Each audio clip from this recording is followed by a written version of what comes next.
எத்தனை பேரு அந்த சங்கீதாவுடைய பெட்டிஷன் காப்பிய ம்.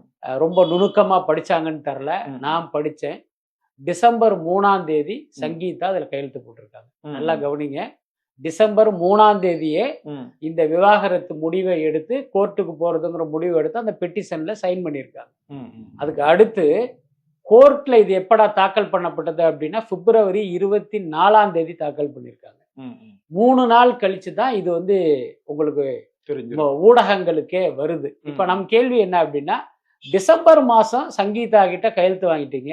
ஏன் 1.5 மாசம் கழிச்சு 1.5 மாசம் கூட இல்ல, கிட்டத்தட்ட 2 மாசம் கழிச்சு ஏன் நீங்க கோர்ட்ல போய் அத தாக்கல் பண்றீங்க? ம். அத ஒரு 3 நாள் கழிச்சு எதுக்கு வெளியிடுறீங்க? அப்படின்னு ஒரு கேள்வி. அதுக்கு அடுத்து ஒரு வழக்கினுடைய அந்த பெட்டிஷன் காப்பிங்கிறது 2 பேர்கிட்ட தான் இருக்கும். ஒன்னு பெட்டிஷனர் கிட்ட, ம்.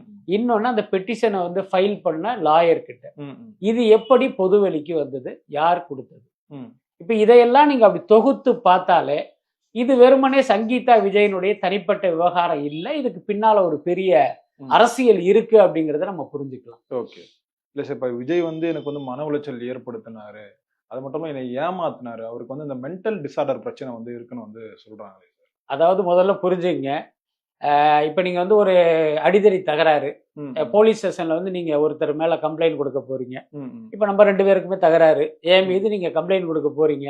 ம். அது மாதிரி பிஸ்மி வந்து என்னை கெட்ட வார்த்தையால திட்டிவிட்டாரு அப்படின்னு நீங்க போய் கம்ப்ளைண்ட் கொடுத்தா அந்த கம்ப்ளைண்ட் அவங்க எடுத்துக்க மாட்டாங்க. ஏன்னா இதன் பேரில் வந்து இவர் மேல எந்த நடவடிக்கையும் எடுக்க முடியாது. அப்ப என்ன பண்ணுவாங்கன்னா, இந்த மானே தேனே மாதிரி அது உள்ளார சில ஐட்டத்தை அள்ளி போடுவாங்க. ம்.